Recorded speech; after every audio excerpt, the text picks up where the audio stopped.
Hello and welcome to Gunthreat Travels. As you can see, we're on the roof of my RV here, and today we're going to talk about solar. I don't really have anything super specific to talk about when it comes to solar because I haven't really decided what exactly I'm going to do yet.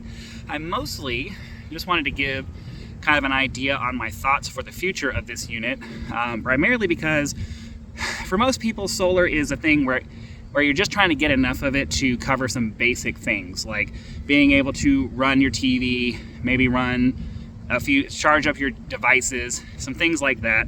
But for me, I'm out of breath because I climbed up here. I'm a power user. I have a gaming computer that I need to run. I have, a bunch of electronics in the trailer that I would need to be able to run. I have a bunch of different things that just eat up a lot of power. And for me, I need to be very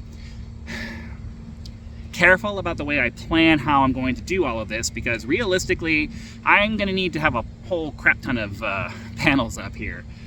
I'm going to need a lot and I'm going to need a very large battery bank, like much more than what I have now to be able to support the kind of lifestyle that I want to lead in my trailer. So I brought you up here so that we can kind of take a look at the top of the RV. I can talk about some of my concerns with the way that it is, some of the options that are available, and then kind of where I'm leaning on how I want to try to implement this. So let's take a second and we'll walk around the top of the RV.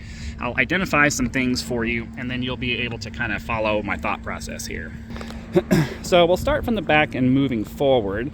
All the way back here we have the rear skylight, which you saw inside in the bathroom. This adds a significant amount of headroom, and obviously it's not something that I plan on removing. That's going to be there forever. And then we also have the vent fan here, which is a Fantastic fan that I bought. I'm pretty sure it's a Fantastic fan. I believe that's the model that I purchased. And it comes with this really nice vent cover that makes it so that you can open the vents, and even when it's raining, you're not going to have any issues with water coming inside. So obviously that's staying. We have the vent for the black tank here, which is obviously very important. And as you can see, I had an accident where I accidentally filled up my black tank too much and it popped all of this off. So, hold on a second. And there's a reason that happened. It happened because I have one of those black tanks that have the spray unit inside. Well, I'm trying to figure out my fingers. I have one of those units that has the spray units inside, and while I'm generally very, very careful about making sure I don't leave that on, I like to be able to flush out the tank by filling up the tank with fresh water and then releasing the valve, and that creates a nice big force with which to flush out some of the solids that might not be removed by the spray nozzle inside. So one day I got a little careless and forgot that I had left it on, and all of a sudden there was black water everywhere. So that took a little bit to clean up and sanitize and get it all clean and ready to go. But that's why that's busted, because I forgot, and I only noticed it because I was outside doing some things while I was letting it fill up. I usually have a timer to make sure that I don't do that, but either I ignored the timer or whatever, it doesn't really matter what happened. I lost track of it and it filled up. So that's why that's popped like that. The moral of the story is just if you're gonna fill up your tank to help flush it out to make sure it stays clean, don't do anything else. Just focus on that, because that's what happens. That said, though, we have an antenna here that is for the radio downstairs. I'm probably going to remove this to make room for panels. These are more vent tanks, or tank vents for the gray tanks, I believe. The kitchen skylight right here, which obviously isn't going anywhere, but I will probably remove this rotating radio antenna. I'm not sure why we have two different kinds of antennas on here. I don't really know specifically what they're for, but I don't really use radio, so these are kind of unnecessary items up here that are just taking up space. We obviously have the actual only air conditioner unit, which is supposed to be the main air conditioner unit for a dual air conditioner design, which up there is where the other one would go. I can't afford to put another air conditioner, nor do I don't know that I really want to.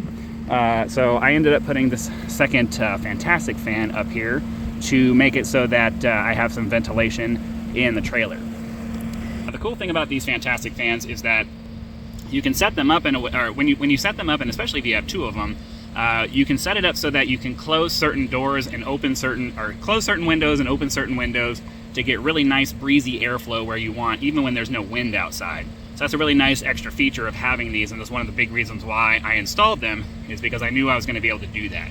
I got that off of some videos watching RV stuff before I moved in, and it worked out really well. I'm really happy with it. But yeah, today's video is about solar, so let's get back to that. Now, as you can see, when you're looking, I don't know if the camera picks it up very well. It's hard to tell when you're looking at a small screen like this, but the roof on this is curved. So it's like a big hump going up from the one side and then back down to the other. And the problem with that is that it makes it so that installing something flat like a solar panel is a little bit more difficult. So there are options out there. I could go with soft panels, which are flexible, and I could just attach them to the curved roof with no problem. But the issue with that is that those solar panels aren't nearly as efficient as the hard panels, and with the limited space that I have up here, I feel, and the amount of power that I'm expecting to need to run all of the things that I want to run, I'm expecting it to be an issue to have those inefficient solar panels just because they're curved and easy to install. I think that the right way to go would be to install hard panels and come up with some kind of a framing system that I can attach to the edges to make it so that, let me see if I can kind of visualize this for you. Have some kind of riser that comes up and makes it so that I can have solar panels that come from the middle of the roof and come straight over to the side, and they just come up to where the whatever riser I have here, and then I'll have like flat solar panels like coming from somewhere towards the middle and out to the edge. And then the same thing on this side, have it come from the middle out here out to the edge. And then ideally I'd like to leave some kind of a walkway in the middle so that I'm able to kind of come up here and do any kind of maintenance items that I need to do. So it's kind of a hard choice for me to make because I need as much power as I can get because of, just the amount of electricity that I tend to use. And I'm not sure I'm going to be able to get that, even covering my entire roof with solar panels, with the flexible solar panels, just because they're not as efficient. They're not any.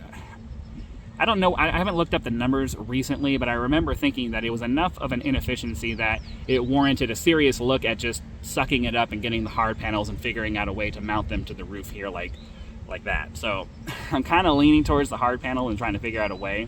Another option that I've seen some other people do is install panels that slide out along with some of your slides here. But the problem is, and I'm going to do a video on this here in a minute right after I finish recording this one, is I already have plans for that slide that I want to do something else with that's going to make putting any kind of panels over there probably not feasible to do.